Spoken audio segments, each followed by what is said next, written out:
Hi, I'm Darren Clarke. You're watching My Golf Swing Analysis. Welcome to Meandmygolf TV.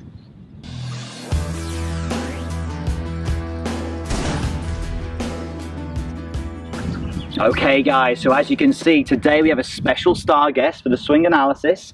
It is Darren Clarke. Now Darren, thank you so much for your time the other day. Great to meet you and very good of you to let us do this video. So guys, the purpose of this video is to show you Darren's golf swing, show you all the good things that he's doing, and maybe, just maybe, you can take some of those things out and put them into your game to help improve your golf.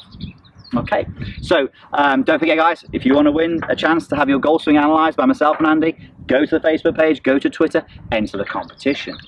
So we took this footage of Darren's golf swing when we did some video work with him, talking about this hole and pre-shot routine and what have you.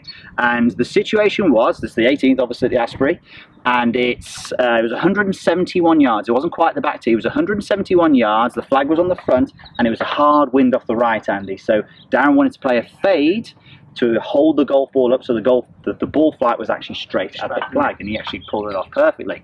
Now let's go into, so we need to bear that in mind when we look at this analysis. So let's go to the down the line view first of all. And Andy, this is what we really like about Darren's golf swing. The first part is very connected. We can see at the 8 o'clock position the shaft is pointing up towards the belly button. Yes, it's a little bit above the plane, but we said obviously he's playing a fade.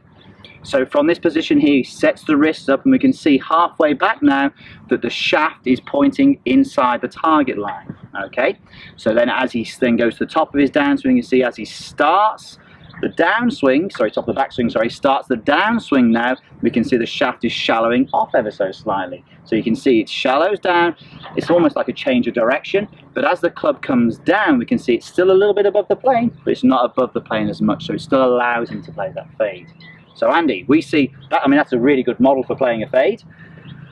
How can people get the best out of this? What do we normally see actually? Okay, so I think the three key points there in the golf swing that we can go through, and something that we see quite often, which is the opposite to what Darren has just done. So we'll go through the key things that we see here. So if I just take my setup here, so you mentioned the connection piece of that first part of the backswing where the arms and body and club work together, and this is crucial to get you starting in the right way. So what we see the first part piece is we see that a lot of the arms and body gets very disconnected in the majority of the guys we see. So this first move away, when we get to the 8 o'clock position here, we see that the arms have maybe separated from the body, and the butt end of the club here, as you can see, is nowhere near pointing at my belly button, as opposed to where we saw Darren was the first move away, was very connected here, and the butt end of the club now you can see is still towards my belly button. The club is a little bit more in front there as well. So the majority of the guys we see here, okay, and then from here now, what is going to happen from here is we see the shaft halfway back. As you can see, the butt end of the club now is pointing outside the target line. So it's almost like this sort of shaft is laid off here. We call that laid off. So the butt end of the club outside of the target line. And when we see this, generally now, it's only going to go one way piece. And that is over the top in the downswing. You can see the steepness here and over the top. And this is where we get a lot of those slices, a lot of sort of too much downward motion in the downswing there. So quite the opposite motion in terms of the change of direction. The change of direction is sort of this way, if you like, whereas Darren's was more upright on the way back, and then it shifted towards the plane on the way down. Slightly shallow. And we often see that on the majority of the better players. It's slightly steeper on the way back and slightly shallower on the way down. I think if you took a video image of down the line from all of the best players in the world, you'll see ranging on from Jim Furyk and Ricky Fowler, as he used to be perhaps, and Martin Keimer going well out, and Sergio, the list goes on, doesn't it? But they all have a slight shallowing on the way down, pretty much anyway, pretty much. Okay, superb, Andy, well done with that. So let's go to the front view now.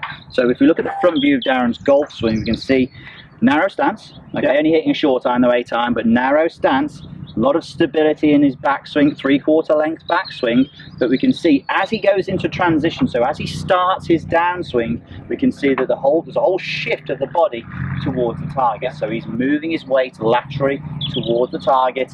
Difficult with the camera there to see exactly, but the lag angles we know will be very good. So we can see when he's striking the golf ball now, he's not in the same position he was in setup, which is a big thing that we see a lot of. We see a lot of people in that bad position. So he's forward, ahead of it, and we can see actually the head has actually rotated towards the target as well. It's even moved a little bit closer to the target as well. Absolutely, so it's rotated and moved. So Andy, let's just go through that from the front view there on things that we may well see some other golfers doing. So the majority of the amateurs are in a completely different position at impact. Their position is very similar to their starting position. So impact looks very similar to their setup, where the majority of the best players in the world, here's their setup and there's their impact. Now, I think it's really important to highlight the head, as you mentioned, their pairs at impact, where the head was rotated between 20 and 25 degrees towards the target.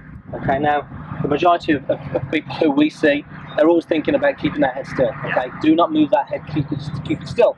Now, the head does not stay still in the golf swing, and this almost limits the amount of power, the weight transfer that you get. And as you can see from what Darren's golf swing is like there, he moves a lot towards the target, and this enables him to create a lot of speed, okay, a lot of rotational speed, but also enables him to get that nice solid contact that really helps him crunch that golf ball as well. So I think sort of taking from this really is that impact is very different to your setup, but certainly the amount of rotation and even head movement on the way through it is crucial for this. And I think if you're somebody out there thinking or focusing on keeping your head still, then you are definitely making a mistake, because the head does not stay still. And I think you can take a lot from that movement of how much he moves towards the target.